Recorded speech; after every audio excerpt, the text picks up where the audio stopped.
এবং এই ক্ষেত্রে আমাদের দৃষ্টিভঙ্গি হচ্ছে কোনো ব্যক্তির কারণে, কোনো মহলের কারণে পুরো একটা এলাকার, পুরো একটা ইউনিয়নের, পুরো একটা সমাজের মানুষ জিম্মি হইতে পারে না। এবং সমাজ আগে, ব্যক্তি পরে। ব্যক্তি সমাজের চেয়ে বড় না। পরে যত প্রভাবশালী ব্যক্তি হোক না কেন, তাদেরকে এই রাস্তার ব্যাপারে সমাজের যে অনুভূতি, মানুষের যে সমস্যা, এই সমস্যা আমলে নিতে হবে যদি তারা এই সমাজে থাকতে চায়। সমাজের মধ্যে থেকে সমাজের বাইরে গিয়ে মানুষকে বৃদ্ধাঙ্গুলি দেখিয়ে মানুষের সাথে মানুষকে এক ধরনের তুচ্ছ তাচ্ছিল্য করে অপমান করে কেউ কখনো বড় হইতে পারে না। সুতরাং আমরা আহ্বান জানাবো যেন সবার শুভবুদ্ধির উদয় হয়, যেন যারা এই রাস্তার কারণে এখন যাদের কারণে আটকে আছে তাদের যেন শুভবুদ্ধির উদয় হয়, তারা যেন এই রাস্তাটা ছাড় দেন এবং আমাদের এই রাস্তাটা যেন হয়ে যায়। দেখেন আপনারা একটা জিনিস, যখন এরকম রাস্তা খারাপ অবস্থা থাকে, আমরা এই যে ওখানে দোকানে বসেছিলাম, মুরব্বীরা বলছেন যে মনে হয় না বাংলাদেশে এর চেয়ে খারাপ কোনো রাস্তা আছে।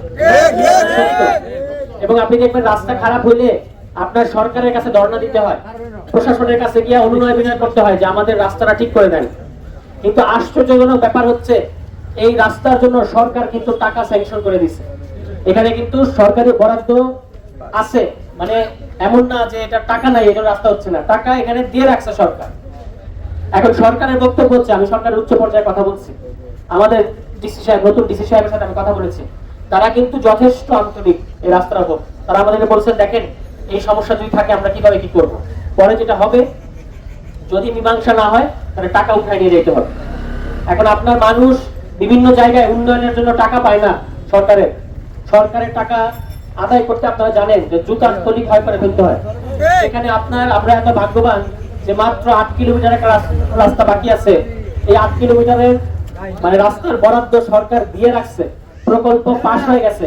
ওই যে মুরব্বী বলছেন যে এক থেকে এটা পাস হয়ে গেছে, কিন্তু এখন আমাদের এলাকার ভেতরের সমস্যার কারণে আমরা এটা রাস্তাটা হচ্ছে না। এর চেয়ে দুঃখের বিষয়, এর চেয়ে দুর্ভাগ্যজনক বিষয়টা আর কিছু হইতে পারে না। ফলে আমরা বলবো যে এই যে এত সুবর্ণ একটা সুযোগ, যদি এবার যে সরকার যে বরাদ্দটা এই রাস্তার জন্য দিয়ে রাখছে, এটা যদি এখানকার সমাজের মধ্যে মীমাংসা না হওয়ার কারণে কিংবা কোনো ব্যক্তি যদি জায়গাটা ছেড়ে দিচ্ছে না, এই জন্য যদি টাকাটা আবার চলে যায়, তাহলে আগামী 20 বছর এই রাস্তার কোনো টাকা পয়সা আসবে না।